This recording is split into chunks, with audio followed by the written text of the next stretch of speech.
You might notice a little something different about me today. Normally, I try to be a little more dressed up, but today I wanted to share with you something that has happened to me. One of the things that we talk with clients most about in some form or fashion is change.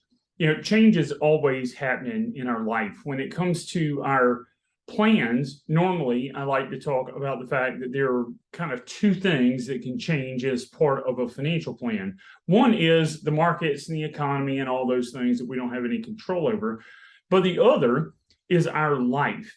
And so a lot of times what I spend a lot of time talking to people about is the different kinds of change that are going on in their life. Now, just like you, I too am not immune to change in life. And in the month of August, Trish and I went through some big changes in our house. I'm sure many of you can relate. One, or really the main one, is that during the month of August, three of our four boys moved out of the house. Now, our cupboard is full. Our hearts sometimes feel empty. I do feel like people have asked. I do feel like I've gotten a raise. Two of them are out, got their own apartment and employed. Hampton, my middle son, is off now as a freshman at Clemson. But Trish and I went from six people in our house and at the dinner table to three.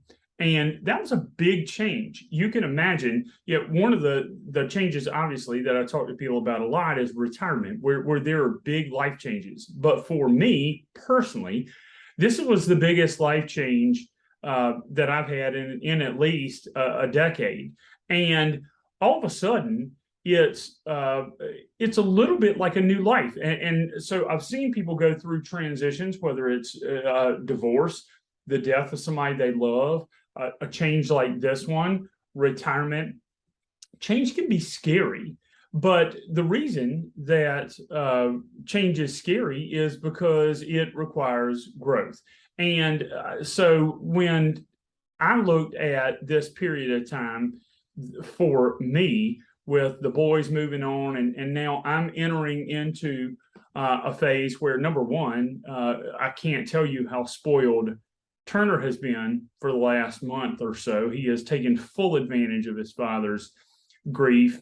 But one of the other things that I didn't anticipate was the idea of really wanting to feel like I was active and involved. When you get home from work at 5, you go to bed at 10 or 11. It's a lot of time to fill that. For me, for a long time, I had filled with doing stuff with Trish and with my boys. And Trish, quite frankly, I don't know that she wants to spend 6 hours every afternoon entertaining me. And so one of the things, and again, I equate this is as close as I've come to the idea of traditional retirement, is having all this time on my hands. But for me, one of the things that, I sat down and I gave a lot of thought of what is it that I enjoy doing? What do I love? And of course, this time of year, it's football season. And so this year, I actually volunteered to coach high school football at my kid's school. Don't have a kid on the team, which frankly makes it better in terms of being able to do that. But it's an opportunity for me to give back. But more importantly, it's an opportunity for me to do what's important to me and to fill my time in a meaningful way. And again, this is a conversation in one form or fashion that I have a lot with people. And so I want to share with you just briefly the experience that I've had so far. First, I've been a financial advisor for almost 25 years. I'm incredibly comfortable with what I do, what we do together, and it's something that for a long, long time, I've spent most of my life paying attention to. I've always loved football, but it's been 25 years, 30 years probably, since I stepped foot on a football field that didn't have, flags. And so for me, it has been completely new, trying to learn plays and understand. And all of a sudden, in this case, I volunteered about a week or 2 weeks into the actual season. And so picking up on kids' names and positions and who they are and how they are, it's been a long time since I felt different like that. And it's been a learning experience for me, one that I've really enjoyed, but it's been different. And I dare say hard, but it's been a lot of fun. And so I just wanted to share that with you in terms of, any kind of change, whether that's selling your business or retiring or again, changing any kind of life status. It can be hard and it can be scary, but it also leads to a lot of growth. And so when you think about that, again, in all of the, the kind of goings on of today with the news and things like that, one of the things that we see every day is something changing. They do a really good job of promoting what's different. Here's what I'm saying. It doesn't have to be bad. It can actually be really good. It can be an opportunity to stretch yourself, to learn and do new things, and to live your signature life. Again, if you had told me, it's interesting, when I got out of teaching, one of the things I was most scared about was telling the other teachers. And within just a day or so of kind of the word getting around the school, people were coming up to me and saying, "Good for you. I'm so excited. You're young. Go find your passion." And when I first decided to do this coaching thing, because I'm a little bit impulsive when it comes to things like that, and I just kind of jumped in with both feet.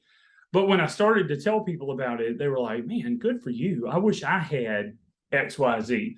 So again, maybe for you, it's not football. You don't have to wait until retirement to do, and that's another kind of thing I wanted to point out. You don't have to wait until some point in the future to start living the life that you want. It doesn't have to be a big thing. It doesn't have to be a big commitment.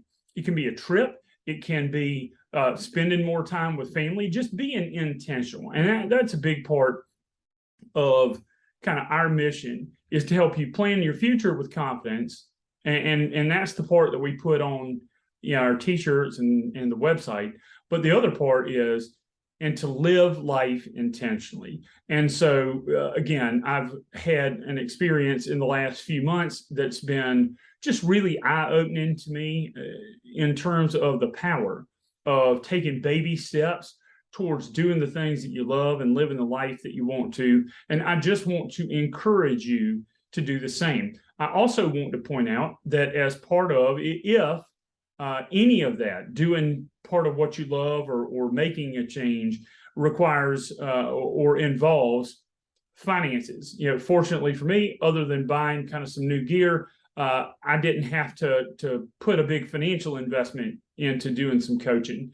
But if it does for you, maybe it's that trip of a lifetime, or making a change in your career, or selling a business or a piece of property, any of those kinds of things. If it has to do, or if finances are a part of that, we can build it into your plan. So I encourage you, if you're looking for something, whatever that is, we're here to help. So whether that's just to talk it through, give me a call, shoot me an email, let me know. I'm happy to grab coffee or jump on a phone call, whatever suits you best, and talk it through. But I just want to encourage you that on the other side of the uncertainty of the challenge can be an awful lot of fun. This past weekend, I'll admit, we took an L in my first two coaching. I'm not taking responsibility for that because, again, my capacity as a coach is incredibly limited. But this past weekend, we won, and it was phenomenal, like nothing I've felt in a long time. To be able to be out and be part of a group and to win and to do something that for me, again, has been a passion of mine for a long time, and that thankfully helped me to deal with some of the process of the changes that were going on in my life. So again, just want to encourage you, if you have questions, if there are things, if you're staring down some sort of change, whether some changes we want and others we don't have any say in, just wanted you to know that, again, it can be hard, but it doesn't have to be bad. And there is definitely positive on the other side of change. And if it deals with money, we're here for it. So if you need anything, don't hesitate to let us know. If we can ever be a reference for a friend, family member, colleague, coworker, don't hesitate to reach out. Obviously, a friend of yours is a friend of ours. So look forward to seeing you again soon. If you need anything, again, don't hesitate to reach out.